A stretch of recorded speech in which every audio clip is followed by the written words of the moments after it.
with that said, Carletta, let's get you unmuted and the meeting is yours.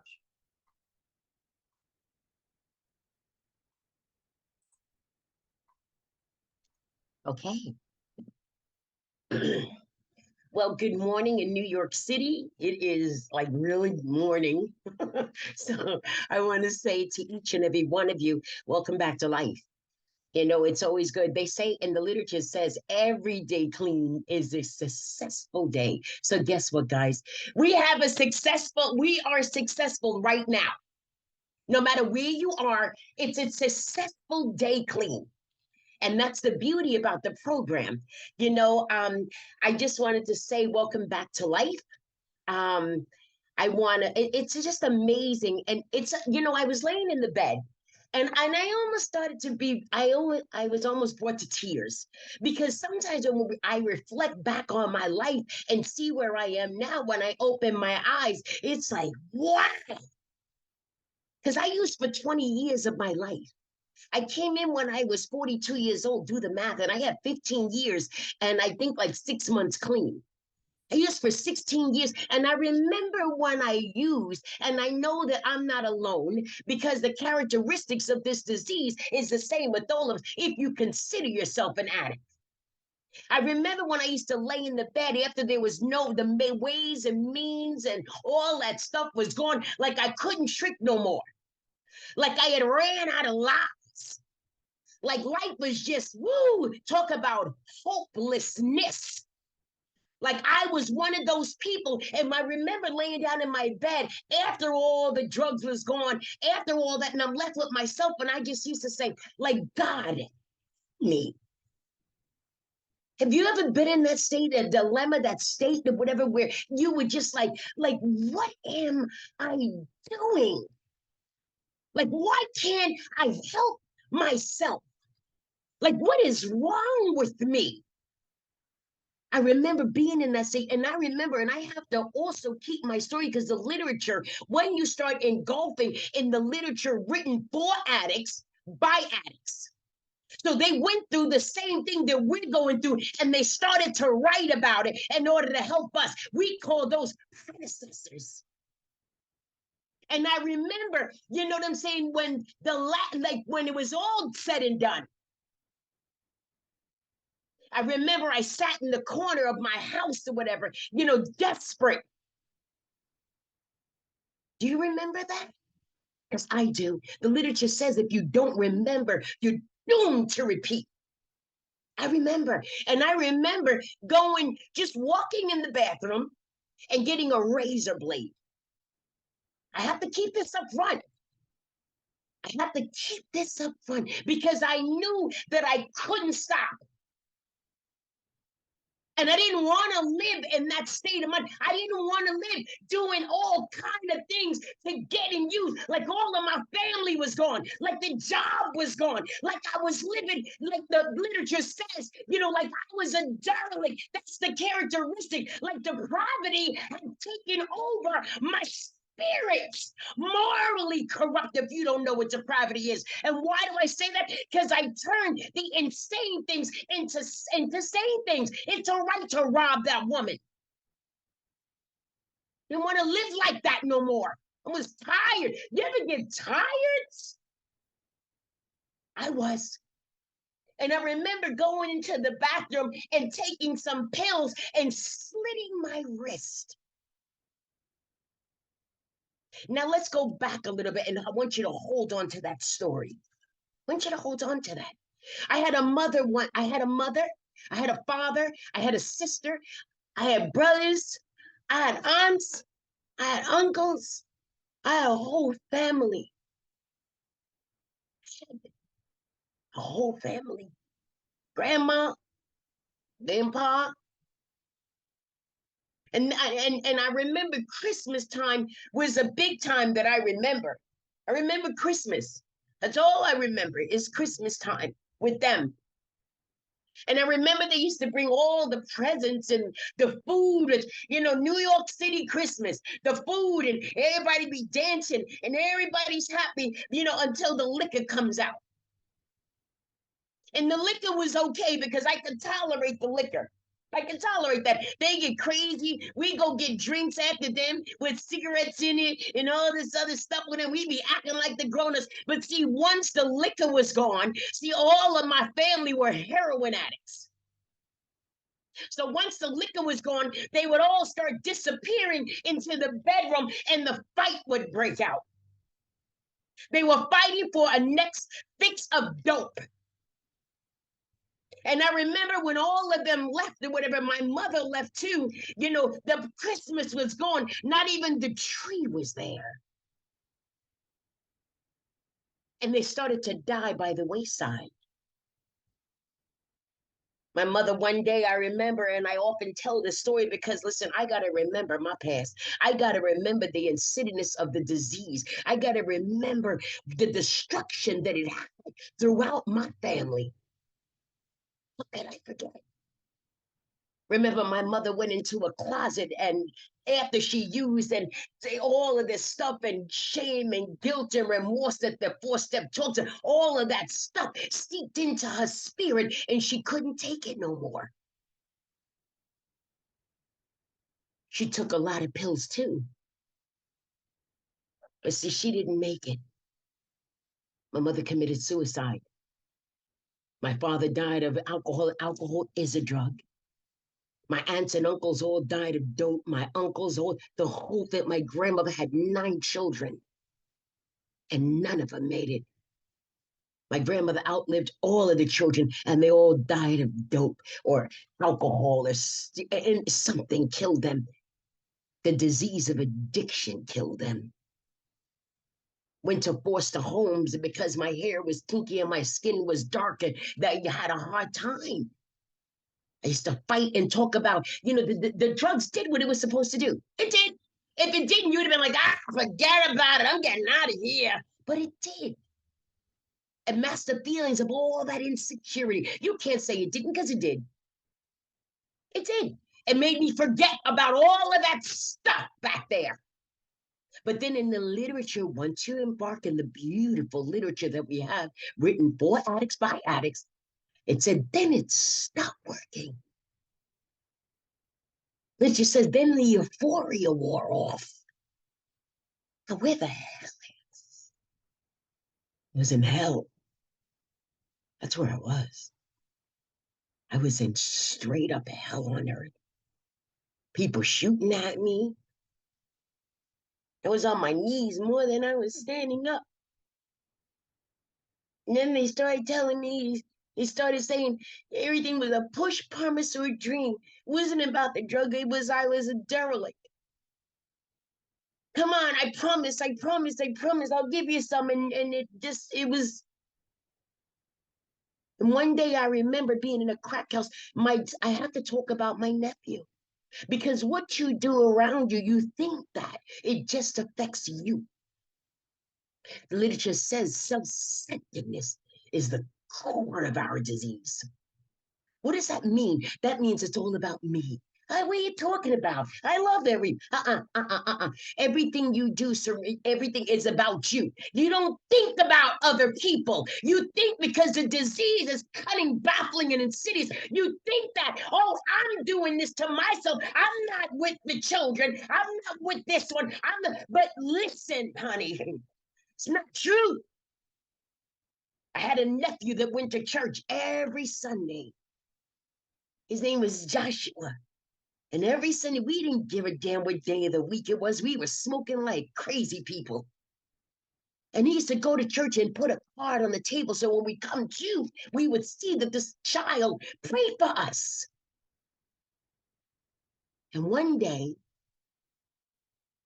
my sister took him away and he asked for my help. The auntie, can you please help me? See, the 4th step, and I know if it's okay if you're not familiar with the 4th, but the 4th step takes the drapes off, takes the curtains, takes the covers off of you, opens you up so you can see the truth.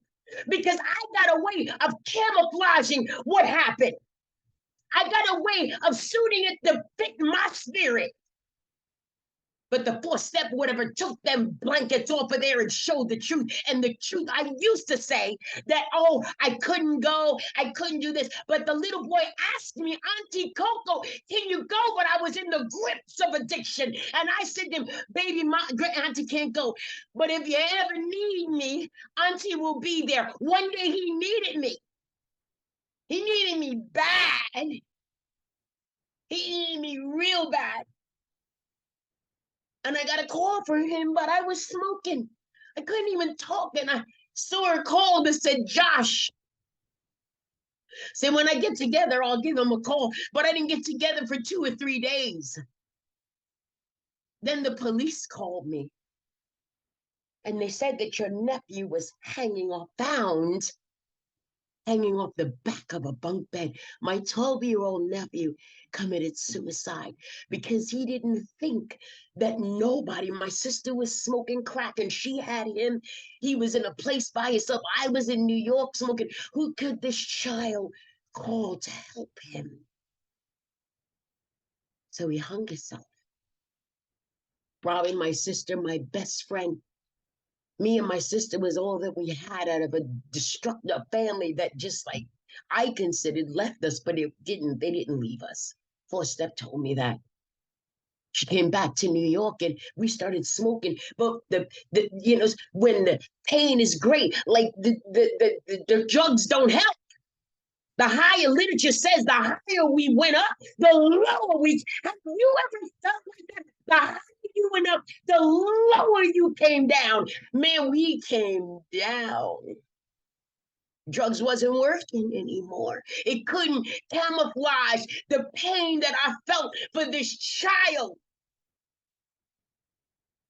Couldn't camouflage. And I kept on drinking and smoking and drinking and smoking, and days in and days out. And one day I found myself in a crack house by myself. I can remember my sister saying, I'll be back, I'm going to get some more. But my sister took a detour. The pain got great. That was her son. And I know that she said, God, help me. Hopelessness. She said, God, help me. She took 75 Xanax. Girl was beautiful. And she got on her knees in front of a church. And she took those pills and she died there. Somebody saw her. It was cold. It was a winter day. And somebody thought she was praying, so they didn't say anything. But the next few 12 hours, they ended up passing by there. And she was there. I'm waiting for her in the crack house. Somebody came to the crack house, said, what's wrong with you? I couldn't talk because I was twisted. Do you know where your sister is? I said, she'll be back. She said, just come back. I'm going to wait here. I said, girl, your sister's in front of a church dead.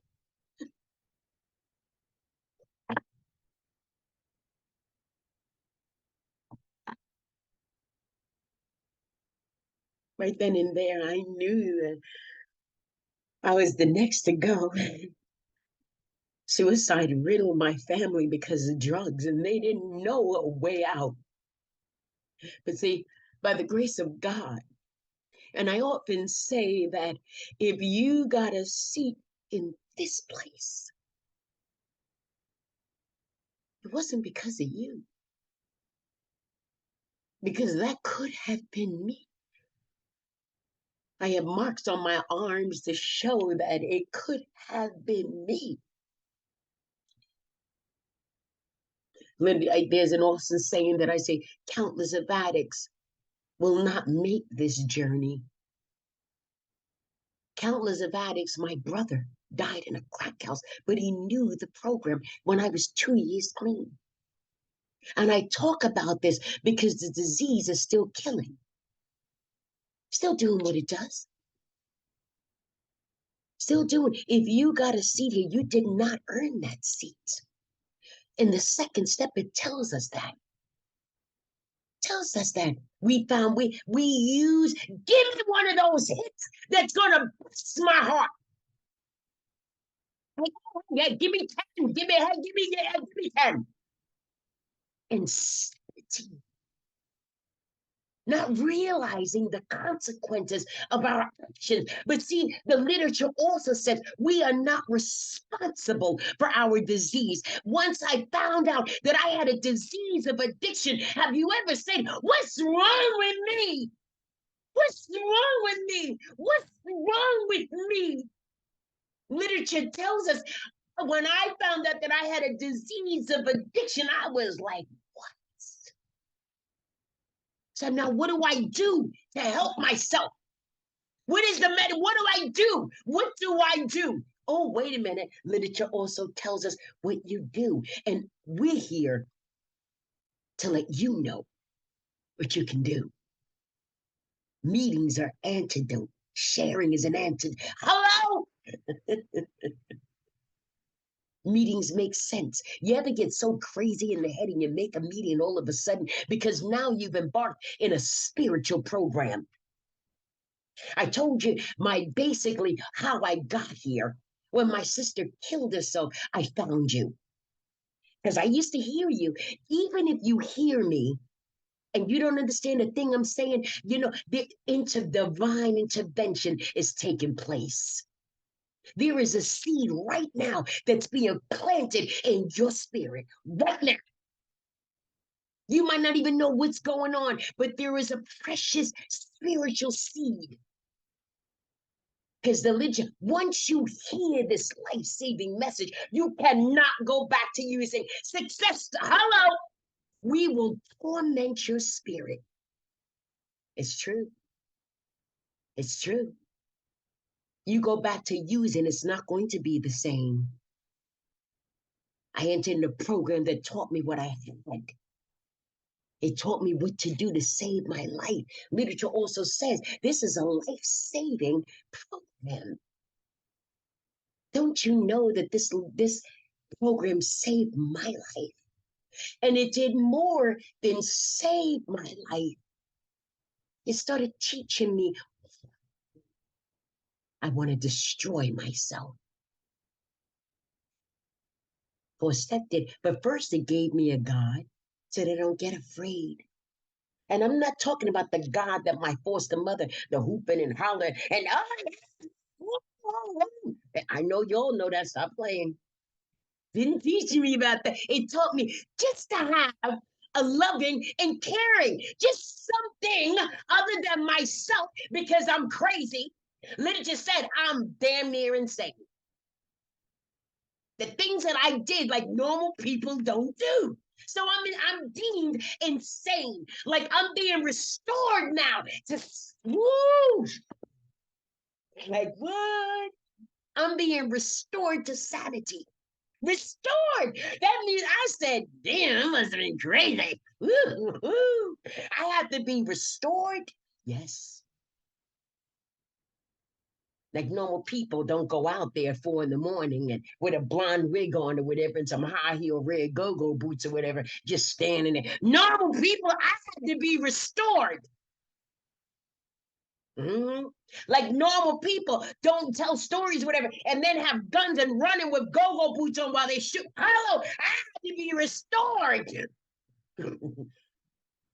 Like normal people don't tap on a cop car and ask him, listen, if I got the dime, you got the time. Like normal people do, I have to be restored. We can laugh at it now, honey, because yeah, but back then I was daggone serious. Give me one more. I had to be restored. All of us. If you say you're an addict and you admitted the fact that you are an addict, now what did they say? Once you admit it, like the doors will be open to you. I paraphrase that. Once you pick up a spiritual, the willingness and the open-mindedness, you're going to start to be restored. But if you can't say, denial runs deep. If you can, could it be the drug? Oh, you haven't accepted the fact. Mm-hmm. An opening has to be made for a new idea. Has to be open. You got to open your mind. Because what I knew about life damn near killed me. Mm-mm-mm. You got to see here, and the journey continues. Is another book that they have, and you'll start to embark in the literature. And they say, you're going to often hear about prayer, pray, pray, pray. The third and the 11th, just pray. But I used to say, how do I pray? Can somebody tell me how to pray? I'll tell you how. Because I know somebody is asking that question now. And the journey continues. It says a simple prayer. Thank you. Journey continues tells us that in conscious contact. It says a simple prayer. Just say thank you. That's all you have to do. That's a simple prayer. Acknowledge that you are grateful.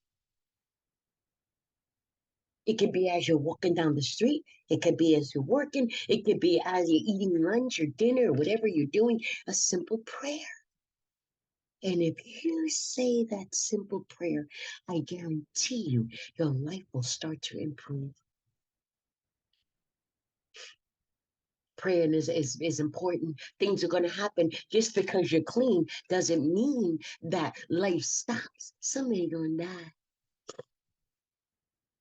Somebody gonna lose a job. Somebody girl gonna leave. Some relationship is gonna get so crazy that you're not gonna know what to do. And do you know what you do? Just say thank you. Because in the Just for Today, it tells us with all things, everything, the good, the bad, the indifferent, we always got a lesson to learn. Always got a lesson. There's always a lesson. So when you say, dang, man, I love the job, you start thinking about the lesson you learned. Life is good. I mean, life is good when you stop using. Well, let's say when you put down the drugs, wonderful things happen. It's true. It's true. I'm a grandmother now. Went to school and did what I had to do. And grandmother, I got an apartment. Never had an apartment with my name on it. I got friends, I got people. And I started thinking, it gotten so good because it does get good. There are rewards in not using. When you put down the drug, so they say in New York, when you put down the drug, you've already got a raise. Hold on. Say it. And I started to think about it. I'm not going to hold you too long. I started to think about it. And I said, woo, am I blessed? Oh my, I mean, who gets a call from right there? The morning. Oh my God. Thanks, Paul. Thank you. We've been holding on. Dear Paul, I've been holding on. You get friends here. I mean, you get friends who don't want anything from you, just to stay clean and be relatively happy. That's all. You get friends. Hold on to somebody in this program. Hold on to somebody in this program. Get a sponsor. You know what a sponsor is? Just another recovering addict that can guide you through. We don't tell you what to do. Just somebody to talk to. Get a home group. So if you start to get lost or missing, somebody's going to call you. Say, hey, where you at? What's going on with you? Where, what's going on? Hello. Make a meeting. Oh, this, I know, oh my God, I'm not going to talk about how I feel. Listen, you're not unique. Hello. You're not unique. I'm just saying. You know, hello. We are all, listen, somebody going to tell your story. So you're not, so take the pride down. Primary reason I die early. Take it down. This is not a prideful program. It's a program where your feelings can kill you. What do you mean about feelings? Things that happen to you. They say if you toe hurt, share about it. If that's problem, hello, because you don't know what's going to take you out. So talk about it. Free yourself. Who cares what people think? Hello? I didn't care when I was using. I had a blonde wig on backwards with red cocoa boots and chocolate. And now I'm gonna think about what you think about me. I don't think so. I'm telling. I'm happy camper. I'm gonna tell you everything. Listen, everybody acting up in my house. Hello. I'm not ashamed because I know that this is a judgment-free program, and somebody has the solution. They often say that God speaks through people. Share it. Talk about it. Save your life. And just for today, we're not responsible for yesterday's gone. Tomorrow's a mystery. Today is a present. Enjoy it. Enjoy it. I love each and every one of you. This is a new day. And we're here to bask in our new day. Adventures are beyond. You can do whatever you want. Whatever you want. For those of you who are in the rehab, learn something. Learn something. Something happened. Something happened to all of us. Something happened. And it wasn't pleasurable. So now we learned how to live in a world that for me was unfamiliar. It was unfamiliar, but I'm learning each and every day. And guess what? NA means not alone. You've got a gift. Enjoy it. And with that, my name is Carletta, and New York City loves you. And with that, God bless you on your spiritual journey. Bye. Thank you, Carletta. Let me see if we can just unmute everyone so you can. Let's try that. Girl, I love Thanks, you, Carletta. Carletta. I love you, girl. Such an inspiration. What a powerful message. Oh my God. Oh my Thank God. God he put you in my life. New York is in the house.